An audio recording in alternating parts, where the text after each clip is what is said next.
Bueno chicos, buenos días. Entonces ya estamos listos, dispuestos para hacer nuestra práctica el día de hoy.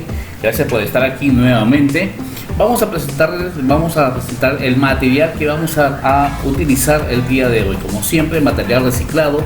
Estamos con una caja, les estoy enseñando una caja de leche. También quiero presentarles una lata de leche Gloria. Lo estamos presentando y lo vamos a reutilizar. Una lata de atún también que vamos a reutilizar el día de hoy para nuestro trabajo que tenemos que hacer. Un cono que también lo he tenido por ahí y lo voy a reutilizar. En realidad este cono es muy importante para hacer nuestro trabajo. Y un conito de papel higiénico, tijeras, un cuchillo puntudo y todo lo que vamos a utilizar el día de hoy. Vamos a empezar entonces a hacerle un agujero al cono, ¿sí? Le vamos a hacer un agujero al cono y empezamos entonces con cuidado, nada más se vayan a lastimar. Lo hacemos detenidamente. Muy bien, ya está entonces nuestro agujero y por este agujero es una señal para poder escuchar lo que en realidad tenemos que poner para nuestros oídos. Entonces hacemos un agujero en el tarro de leche y en la parte de atrás vamos a hacerle unos agujeros también porque lo necesitamos para nuestro proyecto. Entonces hacemos el agujero de la parte de adelante y de atrás, unos agujeros también. Muy bien, igual hacemos lo mismo con la lata de atún y en la parte de atrás también hacemos unos agujeros pequeños con ayuda de el cuchillo o algún objeto que tenga punta, y les repito, con mucho cuidado también. Seguimos entonces mostrando los materiales y aquí tenemos la cajita de leche.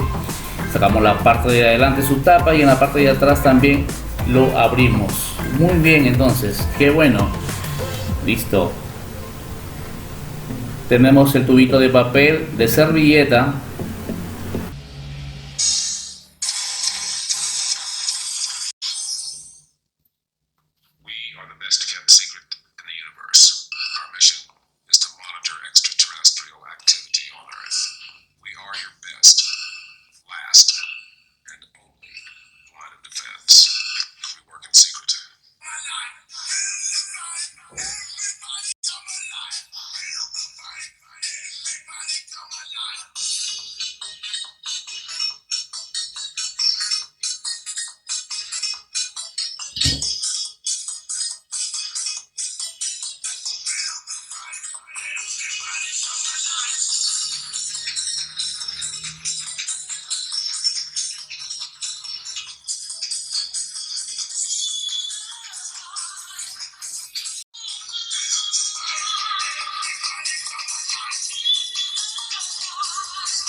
Everybody come up and move your mind. Move to the left and move to the right. Bring down your body and